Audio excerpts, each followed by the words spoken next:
Hey everybody, I'm Dr. Nick Circolone. I am so excited to be here as always. Do you have shoulder pain? Are you having problems bringing your arms up over your head?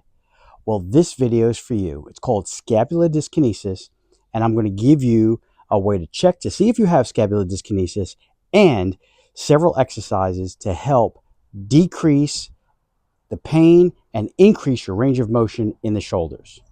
So let's get started. First thing I want you to do is to check to see if you have scapular dyskinesis. You should be able to take your hands, bring them, and the palms touch without too much effort. A lot of times what people will do is they'll get their arms up to this point and they'll stretch their neck forward like this. Pull their neck forward, trying to get those shoulders up. That is a classic sign for scapular dyskinesis. The scapula has to ride up into 3 movements and come down. If you're lifting up your shoulders and bringing your head forward, what that's doing is you're accentuating the lift and you're using muscles that normally are not to be used when you do this motion. If you watch mine's a smooth, even arc, straight up as I touch. My head is not going forward, if you could see, just like that. I'm going to give you 3, possibly 4 exercises to help with increasing your range of motion and allowing your shoulders to come up and work evenly. The problem with scapular dyskinesis, it will lead to other problems. It will lead to neck problems. It'll lead to shoulder and elbow problems, even some wrist problems. Another thing it'll do, it'll give you chest pain because you're using your chest muscles and not your back muscles like you're supposed to. So stay tuned and take a look at these exercises. Hey guys, here's your first exercise.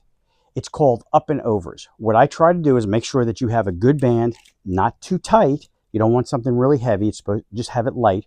And you're going to start at the front. And you're going to gently stretch out and lift your arms up over your head. Then what you're going to do is you're going to bring it all the way back, just like this.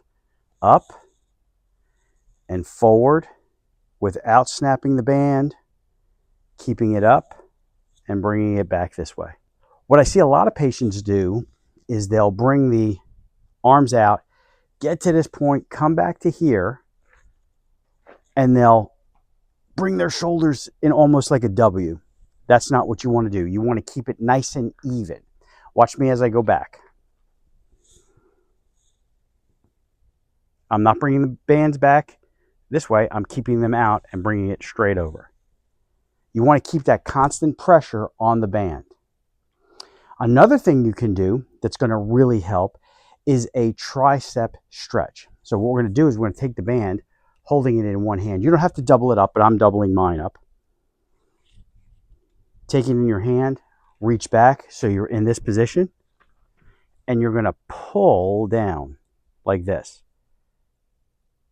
and hold it there for about 20 seconds. This is the tricep, and you want to be pulling on this. Also, when you're in this position, you not only want to be pulling down like this, but then you want to lift up to the opposite shoulder and stretch the shoulder in this direction.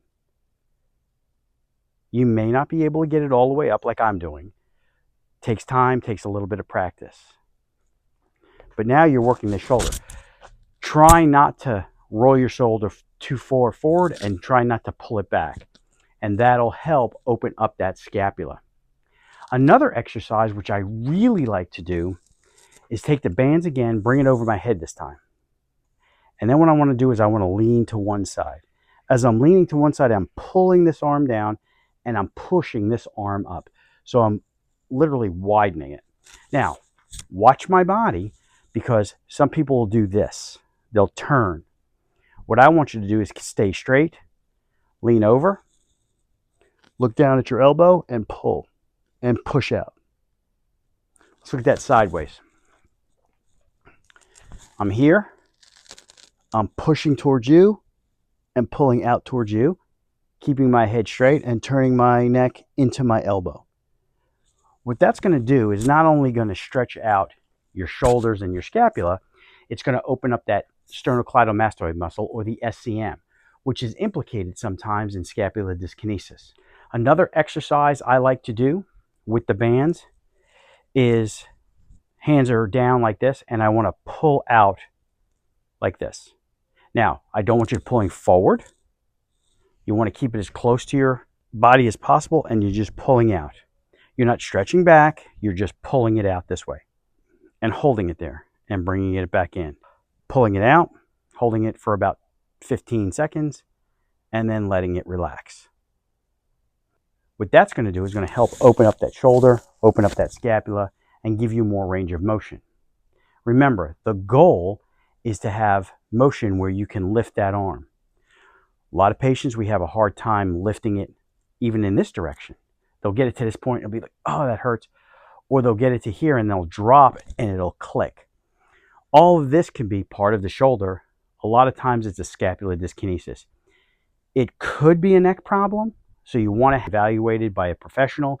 Make sure that you're not dealing with just a scapular dyskinesis. You want to make sure that it's not coming from your neck and it's not coming from the shoulder joint itself. Those are other problems that we can deal with later on. But for today, it's going to be scapular dyskinesis. So remember, if you're going to check for scapular dyskinesis, best way is bring your arm straight up, and it should be a nice even arc all the way through. If you bring it up to a certain point and you lean your head forward, stop. That's as far as you get. So that's your baseline. If this is your baseline, you want to work it past your baseline. Don't rush these stretches. What happens is a lot of times people want to stretch, and they're going to injure themselves. If you can get to this point to start with, then slowly trying to bring it up, maybe 10 degrees, maybe 15 degrees, until you can literally get it up to one point. Some patients do a little bit better if they can do one arm. Sometimes one arm is easier to do than the other. You'll find that, oh, that one hurts a little bit more, and you'll lean your head forward, while this side may be nice and smooth. If you have comments, if you have questions, please don't hesitate to leave them in the comments below. Don't forget to subscribe, hit that notification button to get more videos. We love you, and we'll see you soon.